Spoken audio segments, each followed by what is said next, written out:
What makes you such a good fighter? I don't know, I'm just curious about it. It's never, I mean, it's in my head 24/7. There's nothing else I can think of. I don't think about nothing else. And that's it, I'm just curiously fascinated with it, and I can't stop thinking about it. Everything I do in my life is related to this. I don't do nothing else if it's not got to do with fighting. You know what I mean? And that is why, you know what I mean? To be true, all you've got to do is show up. Is that not unhealthy?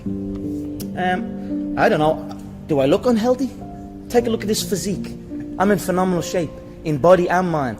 To me, what's unhealthy is living an unhealthy life. To me, what's unhealthy is getting up and going through the same day every day of your life, 9 to 5, in an office or in a, you know what I mean? That's unhealthy. That beats your mind. I don't work. I love what I do, and that's why I'm doing what I love. You know what I mean? That's why it's become a career for me, because I love it. I love what I do. So I don't think it's unhealthy. I feel good in my mind. I mean, it's my life.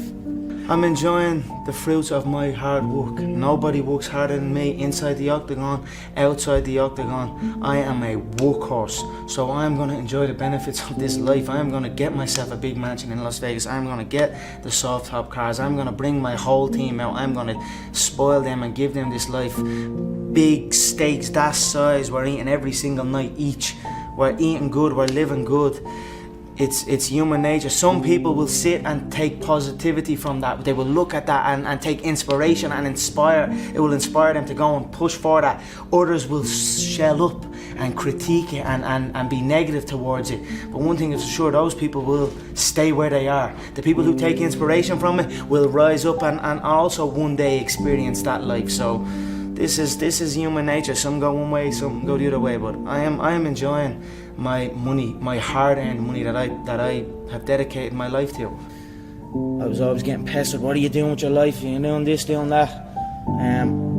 They didn't know what it was. They didn't know what MMA was. They didn't know what none of this. They didn't know I could make a career out of it. As far as they were concerned, my man and dad I'm talking about. As far as they were concerned, I was just getting into a cage and fighting with some other guy. They didn't know nothing about it. No one did really, but I knew. You know what I mean? I knew. But and then I ended up getting a trade just to keep them quiet. Because I used to have a lot of fights with my dad. What trade did you get? I ended up getting a trade as a plumber. Literally up in the back arse of nowhere, up in the Wicklow Mountains. And funny enough, that site was one of the biggest sites in Europe. Kiltiernan. It was right at that skiing place. Huge. And now it's just abandoned. Now it's just deserted. So I used to go up there 6 o'clock, 5 o'clock in the morning. I was on that M50. I used to have to walk to the N4. About half an hour from my house, wait for some Limerick guy that I didn't even know. He'd drive on the M4 and I'd have to flag him down. Nightmare, yeah. 2 hours down on the M50, 2 hours back. Literally 14-hour days, and I was the first year, so I had to go and do everything. I had to go to the shop, I had to go and get this and get that. So I always had trouble with that, and I was like, this isn't for me. This is not for me. How long did you last?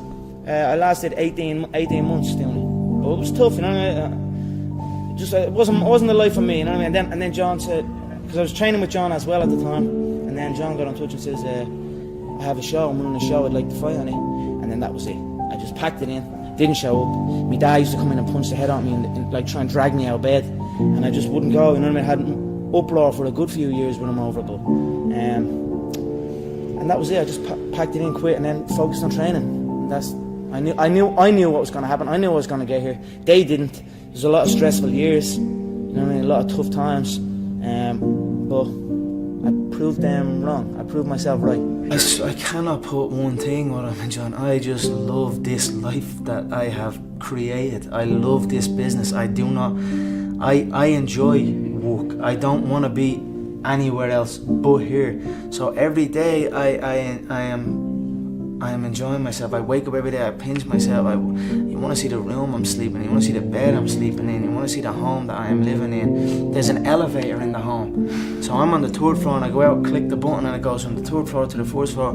I open up the elevator and I go and eat some breakfast, and then we go stretch out in the sun, and we have a big pool, a jacuzzi. Look, I'm just enjoying the fruits of my hard work. Gratitude is one of the most strongest forms of power in attracting good things. You know, if you truly feel grateful for the things in your life, I always felt grateful for even the small things. I always used to celebrate the small things. Now I might be celebrating the bigger things, but I always celebrate every little good thing that would happen to me in my life. Even before I had any kind of money or any of that, I would celebrate and I would feel grateful for it, and it just gave me more. And this is exactly the same thing that's happening right now. I still remain grateful, and more comes. If somebody said to you, you'll have or you'll be as successful as you are now, what would you had said back then? I believe you. That's what I would have said. Because I did believe. Yeah, I believed in it. I had very few people who told me that. I had a small group of people that would tell me something like that. Other than that, it was just me telling myself. Yep. So if someone came up to me and told me that all the way back then, I'd say, you're damn right. I don't know how you do it. You seem immune to pressure. You got an entire nation on your shoulders, and you rise above it once again. Yeah, I don't just knock them out. I picked around, John. Yeah, I said this. I'm sure you're probably all thinking in your head, this guy is talking absolute dribble. He's not going to do what he says he's going to do. You're probably all sitting there thinking that. But now here we are again. And I done what I said I was gonna do. I feed off this. I love this stuff. This is what gives me energy. Saying I'm gonna do something. Putting it out there for the world to see, and then going out and doing it. There's no better feeling in the world than that. And it's as easy as that. Say what you're gonna do, and go and do it. When you're chasing your dream, and when you're working hard, chasing something you love, and completely dedicated, it just happens. You can't really notice it. You know, even still to this day, I'm in an amazing position in my life, but I'm still working like I'm not. I'm still working like I'm not in this position. Absolutely. I'm still working like none of this is even. You know what I mean? Yeah. It's just something I love to do, and I just keep pushing and keep working hard. I can't pinpoint an exact moment for you, but yep. If anything, I always felt like it was happening way back then, and now it is happening. But now I almost feel like it's not happening. You know what I mean? And I want to push to something else. Absolutely. I'm always striving to push forward. So. You know, hard work pays. I put in a hell of a lot of work all throughout this build-up in the fight. I pumped out more content than anybody, more content than Fox, more content than ESPN, more content than BT Sport, more content than everybody on the Mag Live on my own channels. You know what I mean? I'm a workhorse from all angles, not just in the gym, but I'm building this media empire now myself, and we pumped out the content. I'm very proud of how it went. We consistently, daily movies I was releasing, you know, from like a month ago, every single day.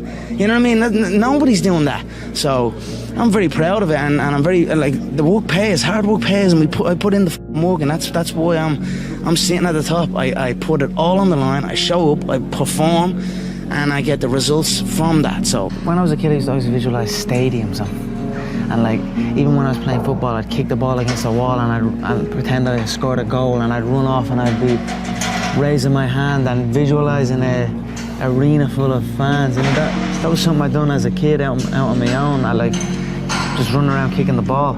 So I always had these visions of something, but I just didn't know what it was. And then I suppose when I came to these events, and I started training MMA, and then came to an event, it was like, okay, this is it. This is what I'm gonna do. I've been listening to laughter all my career. Yeah. I've been listening to them laugh my whole career. They've been laughing. What, an Irishman win a Cage Warriors world title? Hell no. You serious? An Irishman? An Irishman win a fight in the UFC? Hell no. Laughs all around. Okay, you gotta win. Now he wants to win a world title? Hell no, he's all talk, he's all hype, he's a joke. Laughter all around at the Joker. Then the Joker goes and wins the world title. Now he wants to win a second world title. More laughter. Listen, I don't know, maybe the sound of laughter and the sound of doubt motivates me. So I'm enjoying that. I seek that. I don't feel no doubt or I don't feel that going to fight in any of these other UFC bums right now. They need to rise up. Right now they're down there. I've got this situation where people are truly doubting me, like they doubted me at the very, very beginning. And that's motivating for me. That's what's going to drive me to the gym when I need to go to the gym.